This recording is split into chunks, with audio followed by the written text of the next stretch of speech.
I can't see anything at the bottom of the stairs.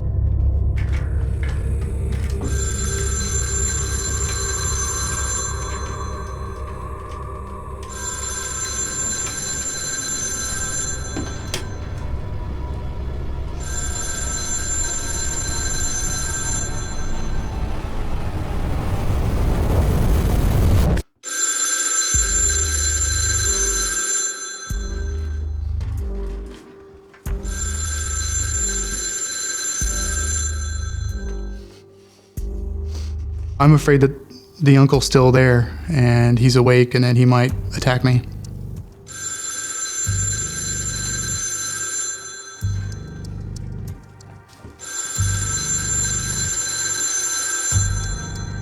The living room is completely dark, but I can see inside the kitchen. I started feeling like there was somebody watching me from the dark, and all of the hair on my body stood on end. The phone was sitting on the counter and ringing.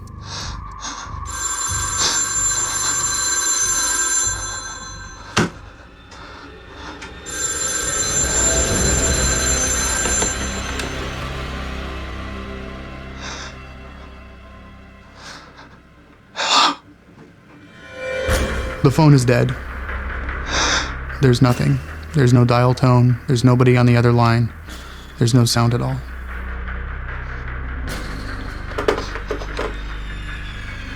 I check the plug-in for the phone to the wall, and I see that the phone isn't plugged into the wall. It had been ringing by itself. Instantly, this feeling of dread washed over me. And then the phone began to ring again. I had to get out of the kitchen as fast as I could. James, are you there?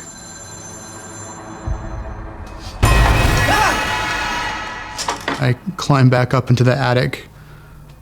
I feel like there's something in the dark watching me the whole time.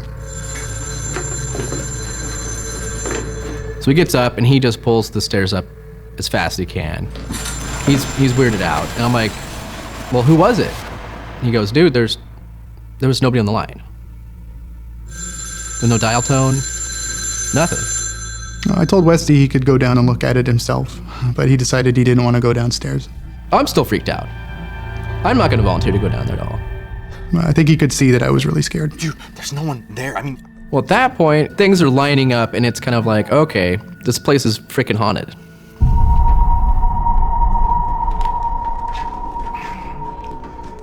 I didn't really feel like talking after that.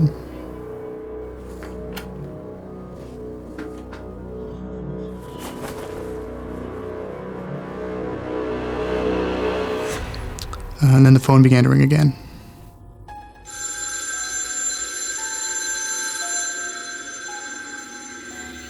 It just didn't stop.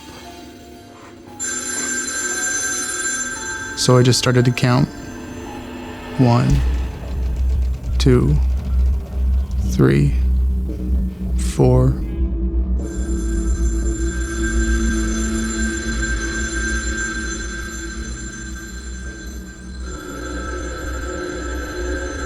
$97, $98, $99, $100.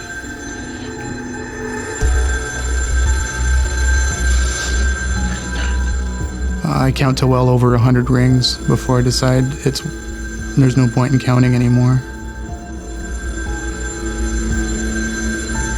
The last thing I remember before I fell asleep was just thinking, what am I doing here?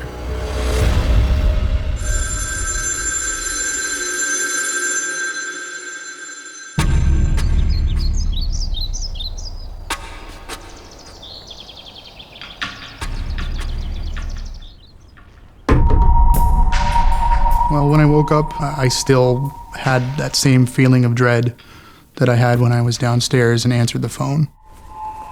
The type of person that I am, I wanted to find a rational explanation to help me deal with my fear, and so I decided I wanted to go downstairs and investigate.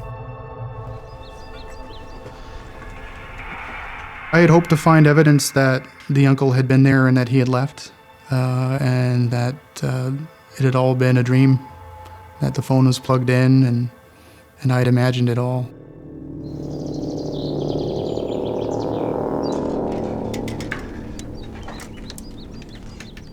So Weste and I dropped the stairs, and we climbed down into the living room. We found it exactly the way that we had left it the night before.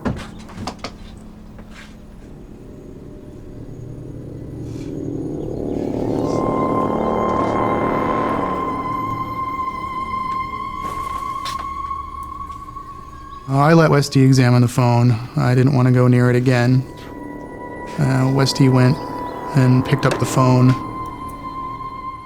I go down and check on the phone, and I find out that it wasn't plugged in.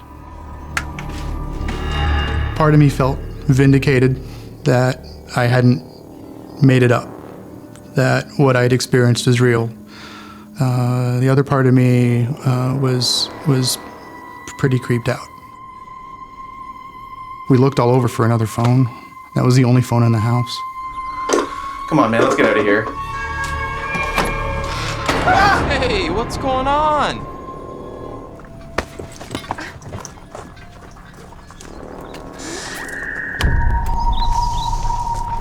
Did you try to call us? No, we didn't call. You guys try to call. We chewed him out for leaving us there overnight and told him what had happened. I'm telling you, that house is haunted. Oh, come on. We asked them if they had tried to call us in the middle of the night, and Lacey said that they hadn't.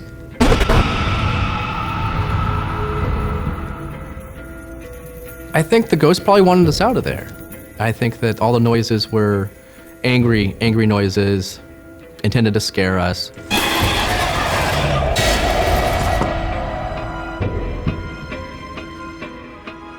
I think it was Grandma trying to get us out of her house. I don't think that she lived there her whole life. She had died in that house, and that she didn't want strangers staying there.